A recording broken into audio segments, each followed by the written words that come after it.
Isang mapagpalang umaga sa ating lahat. Tayo po'y muling magbabalik sa pag-aaral ng salita ng Panginoon at atin pong matutunghayan sa oras na to yung paano hinati o yung paghahati ng Kanaan. Ito po ay matatagpuan sa ika-14 na kabanata ng Aklat ng Joshua. Subalit bago po tayo magpatuloy, tayo po muna'y dumulog sa isang panalangin. Ama naming Diyos na makapangyarihan sa lahat, muli po kami nagpupuri at nagpapasalamat sa iyong dakilang pangalan. Samahan mo kami, Lord. Turuan niyo po kami. Buksan mo ang aming kaisipan, ang aming mga puso sa patungkol po sa inyong mga salita. Dalangin ko, Lord, na maranasan namin, Panginoon, ang iyong pagtatama at ang iyong pagtutuwid sa amin. Salamat, Lord. We give you glory, honor, and praise in the name of our Lord Jesus Christ. Amen. Verse 1, ang mga lipi ng Israel ay nakatanggap ng lupaing pamana nang masakop nila ang Kanaan. Ang paring si Eleazar at si Josue na anak ni Nun, katulong ang mga pinuno ng angkan ng bawat lipi ang naghati ng lupain ng Kanaan para sa mga Israelita.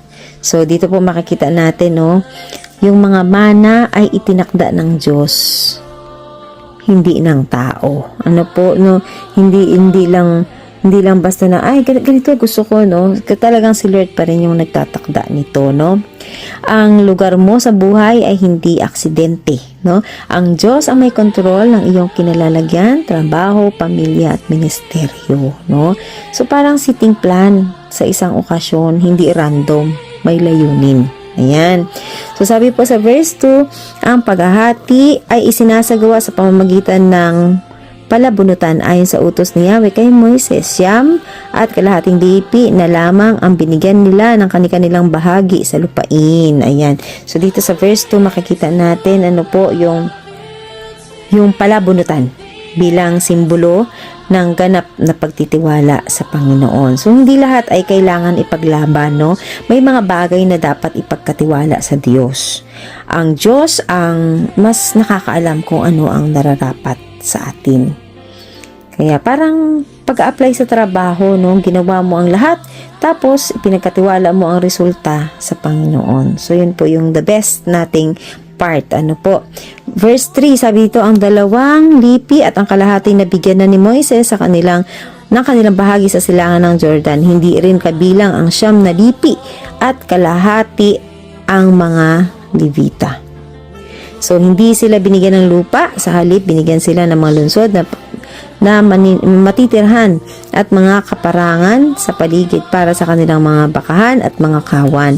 Sa kabilang dako, ang mga nagmula sa lipi ni Jose ay pinagdalawang lipi, ang lipi ni Manases at ang lipi ni Ephraim.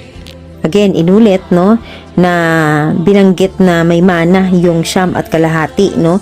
Ngunit ang Levi or yung mga lipi ni Levi ay walang lupa. Ayan. Hindi lahat ng pagpapala ay lupa o material. Ang Diyos ang mana ng Levi, no?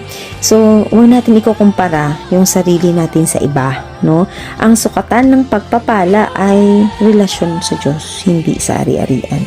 So, sabi sa verse 5, pinaghati-hatian nga ng mga Israelita ang lupaing iyon ayon sa utos ni Yahweh kay Moises, no? Yung pagsunod ang susi sa maayos na pamamahagi ng pagpapala, no?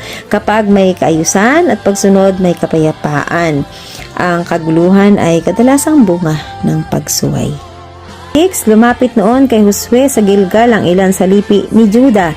Isa sa kanila si Caleb na anak ni Jephunneh na mula sa angkan ng Sinizeo. Sinabi nito kay Josue, alam mo ang sinabi ni Yahweh kay Moises na kanyang lingkod tungkol sa ating dalawa nang tayo'y nasa Kadesh Barnea, no? So dito si Caleb ay humarap kay Josue o kay Joshua at pinaalala ang pangako ng Diyos sa Kadesh Barnea. Ang pananampalataya po ay may alaala, no? Hindi nito nalilimutan ang sinabi ng Diyos, no? Yun, kapag makikita ang isang tao pag may pananampalataya siya, pinanghahawakan niya talaga yung pangako ng Panginoon. Ano po? Alalahanin mo ang mga pangako ng Diyos sa iyo. Huwag hayaang burahin ng panahon ang iyong paniniwala or maging mabura siya ng problema or anumang iyong pinagdaanan. no? Yung parang liham na tinago mo sa mahabang panahon, ngayon ay oras na para basahin muli. Yan. Verse 7, 40 taon na palamang ako noon. Isinugo niya tayo buhat sa Cades Barnea upang lihim na manmanan ang lupaing ito at iniulat ko sa kanya ang buong katotohanan. So dito po makikita natin ang tunay, no, na pananampalataya. Ano po? Yan yung kumakapit tayo sa pangako ng Diyos, no?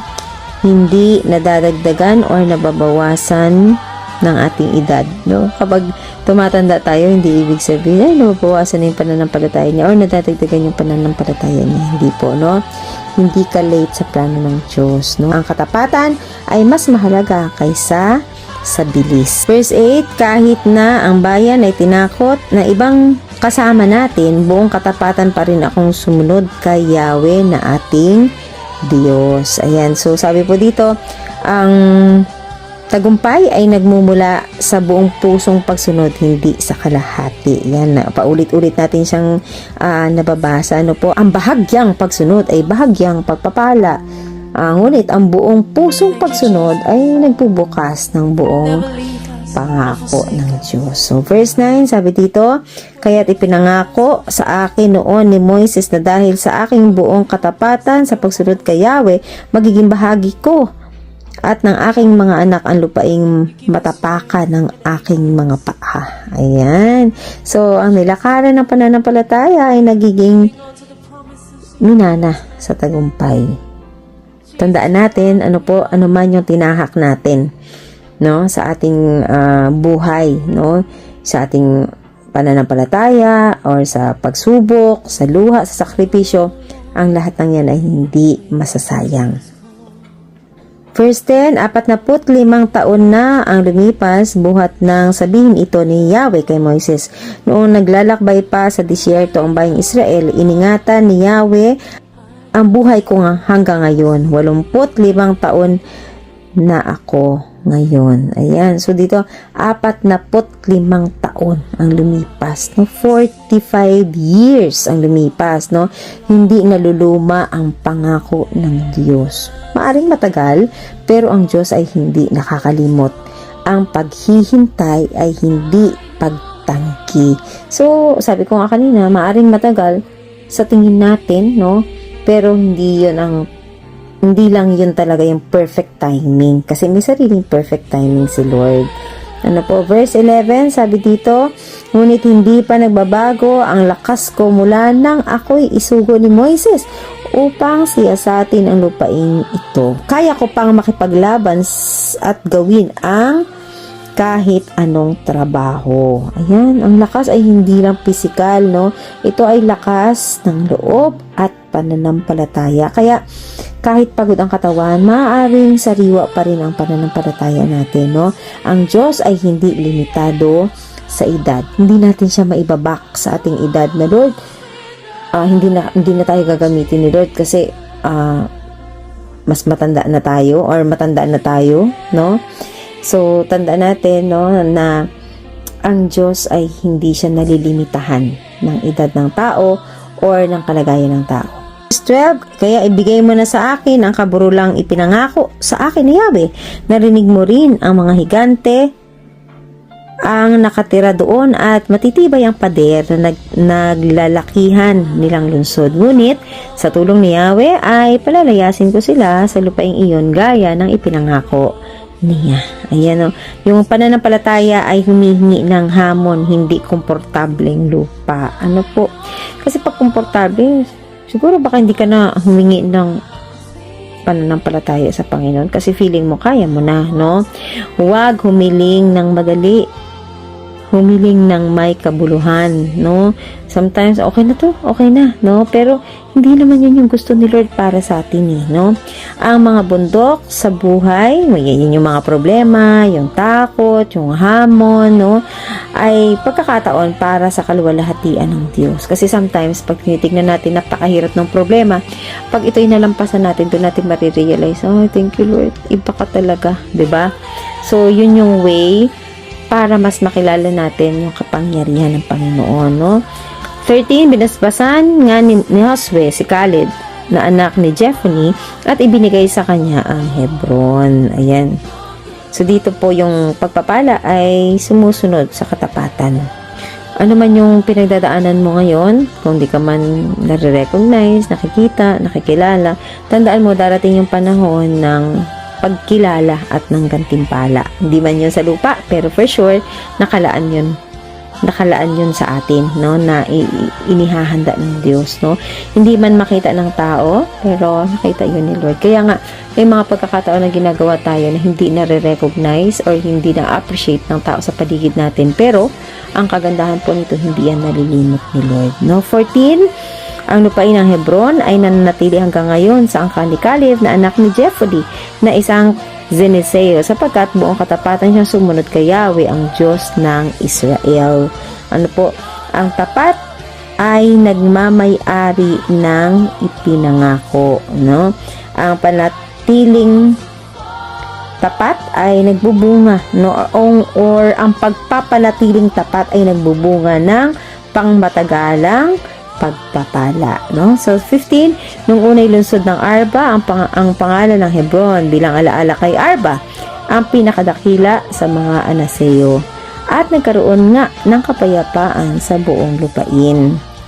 Dito makikita natin ang kapangyarihan ay bunga ng pananampalataya at pagsunod. So kapag tinatapos mo ang iyong laban, darating ang kapayapaan na nagbubuhat sa ating Panginoon. Kaya nga ang buo, no, pag inaral po natin yung chapter 14, mababasa natin at makikita, matututunan natin na ang pangako ng Diyos ay hindi napapanis, hindi nalilimot, hindi nawawalang saysay, no.